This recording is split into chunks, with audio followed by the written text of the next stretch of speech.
মই সাধাৰণ সম্পাদক অৰ্থাৎ জেনেৰেল ছেক্ৰেটাৰী পদত নিজৰ প্ৰতিনিধিত্ব আগবঢ়াইছোঁ।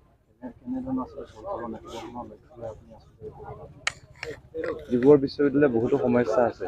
এই সমস্যাখিনি মই যিহেতু ইয়াতে ডিগ্ৰী কৰা, মই 3 বছৰ এই সমস্যাখিনি দেখি আহিছোঁ। এই সমস্যাখিনি মই নিজৰ বুলি ভাবি আগুৱাই আহিছোঁ আৰু এই সমস্যাখিনিৰ ক্ষেত্ৰত সমাধানৰ ক্ষেত্ৰত মই কাম কৰি যাম বুলি মই কি কয় মই নিজৰ ফালৰ পৰা চেষ্টা কৰিছোঁ, বাকী ছাত্ৰ ছাত্ৰীসকলৰ ওপৰত।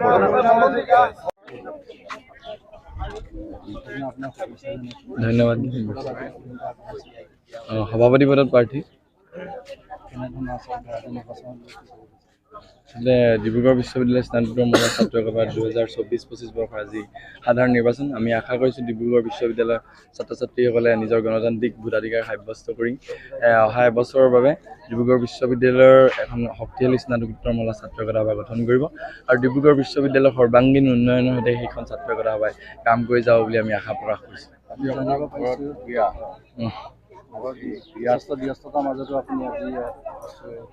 আচলতে কিছুমান কথা স্থিৰ কৰি লোৱাৰ পাছত পাছুহুকি যাবলৈ মন নাযায়।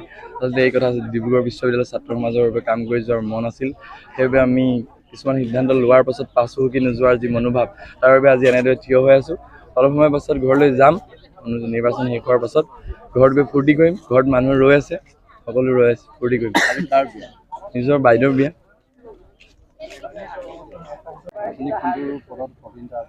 মই সভাপতি অৰ্থাৎ প্ৰেচিডেণ্ট পদত প্ৰাৰ্থিত্ব আগবঢ়াইছোঁ। মই যুগল কিশোৰ গগৈ, বুৰঞ্জী বিভাগৰ এজন তৃতীয় ষাণ্মাসিকৰ ছাত্ৰ।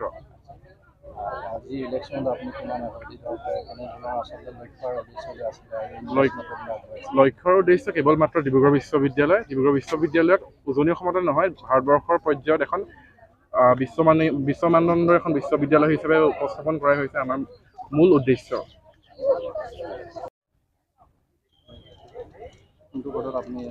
মই উপসভাপতি পদত নিজৰ প্ৰাৰ্থিত্ব আগবঢ়াইছোঁ আৰু আজি সকলো ওলাই আহিছে নাহৰবাসী নিজৰ যি ডেম'ক্ৰেটিক ৰাইট এয়া ৰক্ষা কৰিবৰ কাৰণে ওলাই আহিছে। অতি ভাল লাগিছে আৰু যাতে তেওঁলোকে যোগ্যজনক তেওঁলোকে আগবঢ়াই নিব পাৰে আৰু আমাৰ নাহৰবাসী আমাৰ ডিব্ৰুগড় বিশ্ববিদ্যালয়ৰ উন্নয়নৰ সৈতে কাম কৰিব পাৰে, তাৰে আমি আশাবাদী।